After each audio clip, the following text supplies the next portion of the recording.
I'm an addict. There, I've said it. I'm an addict, but I am in the process of recovery. My addiction has been to the version of reality, by which I mean the way the world is made to seem, the way we're told that it just is and has to be, that the pushers got me hooked on even before I knew it. It's a hard habit to break, to put it mildly, because the pushers have tainted everything that they've addicted us to, sometimes metaphorically and sometimes literally. For a start, they push food that is literally bad for us and literally addictive. Ultra-processed food, laden with artificial colours and flavours, preservatives to let them sit on the shelf for ages, thickeners, emulsifiers, artificial sweeteners, you name it, the list is long. There's dark talk of putting mRNA in there as well. Heaven help us. The link between food that is bad for us and obesity, heart attack and stroke and a host of other ailments is a straight line. The West is packed full of fat, sick people, and the explanation is in large part the food. The pushers have people in their millions on the products pushed by Big Pharma, painkillers, antidepressants, sedatives for kids. Rather than address root causes, modern medicine just medicates. Take this pill, you'll feel better. I say big food and big agri make people sick, and Big Pharma steps in and treats the symptoms for a lifetime. There's no more valuable commodity after all, no better investment than a sick person who never gets well. But the addiction I'm talking about is all around us, like the air we breathe. In fact, it might even be in the air we breathe. I'm talking, for instance, about the mass media, owned and controlled by a handful of entities. Mass media runs cover for the powerful, pushing whatever will keep most minds distracted from the real threats to their well-being by stoking fear about anything and everything. Putin bad, Zelensky good, climate crisis, that kind of thing. I'm talking about your so-called sacred vote in elections, that fabled right to walk into a room every few years and pick a card from a rigged deck. I could go into detail, but suffice to say, whatever cards are fanned out and offered to you, pick a card, any card, every one of them is marked. We're addicted to politicians' promises. Round and round it goes. A government gets into power on false promises, breaks its word, and what is pushed at us next? Another bunch of politicians, of a different colour, promising all will be well if we just vote for them this time. We understand your anger, they say. We want the same things as you, they say. And if you vote for us, you can have them. Also true to say is, if voting changed anything, they'd make it illegal. Another line that's true is, why trust one drug and not another? We're living... So if you want to... Whatever you choose, it's designed to alter your mood in a way that suits the powers that ought not to be. It's not illegal to vote. Not yet, anyway, but it doesn't need to be. It's much worse than that, because voting is already meaningless. The lever you get to push or pull isn't attached to anything. As Henry Ford said about his cars, you can have any colour you want, as long as it's black. And yet the queues still form at the polling stations, and people go through the motions, putting crosses in boxes as if it mattered. This is addiction, pure and simple. I'm still not happy, we think. Maybe I'll be happy if I just take more. More politics, different politics, a stronger hit. We're addicted to authority, helplessly entrusting entities that are in service not to us but to the powerful. But despite that, we look to government, the courts, the civil service and the like, all of them pushers of the lie that we are a free people living in a free country.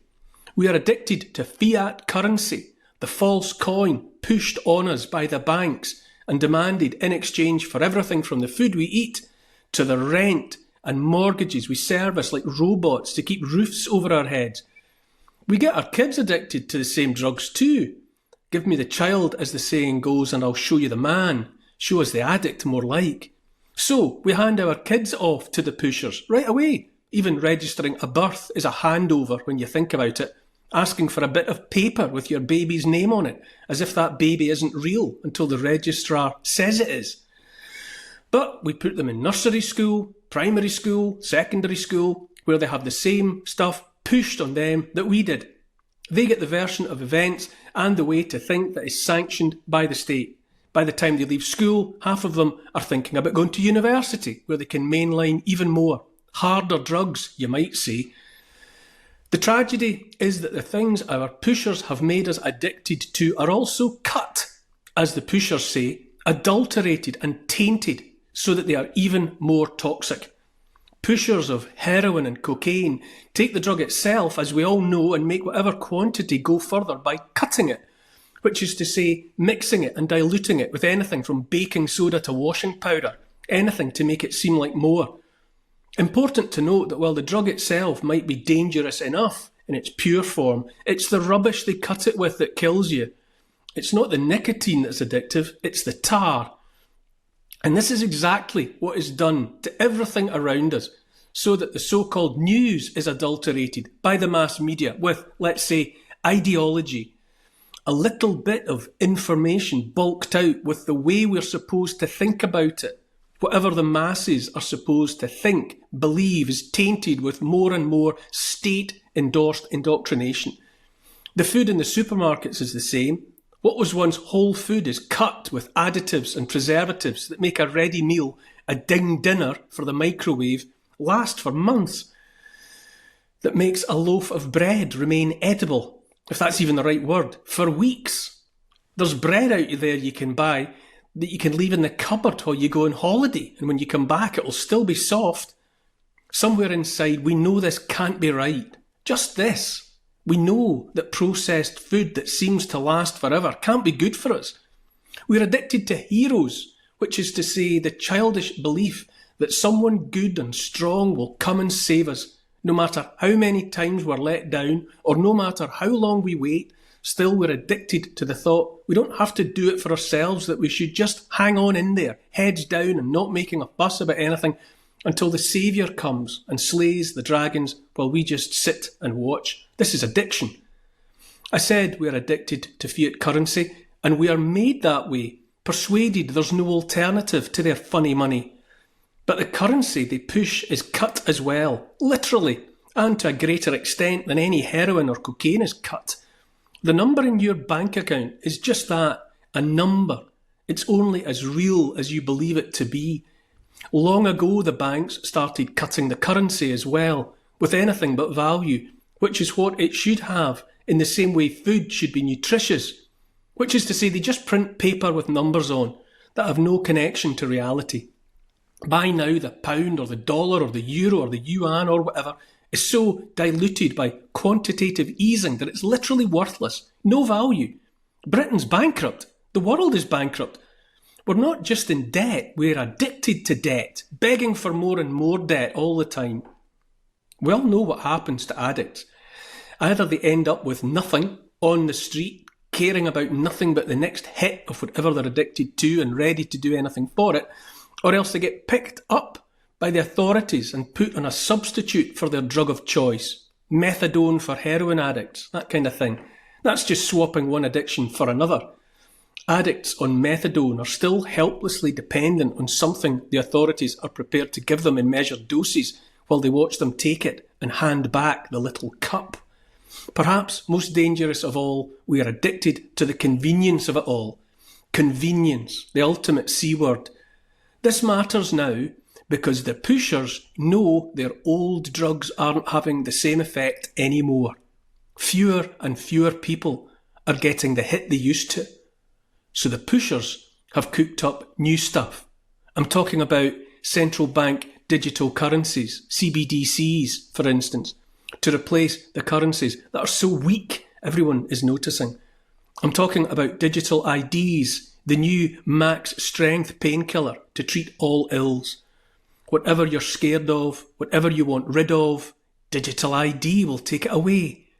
This time there won't be any choice. We've already been told digital IDs are mandatory.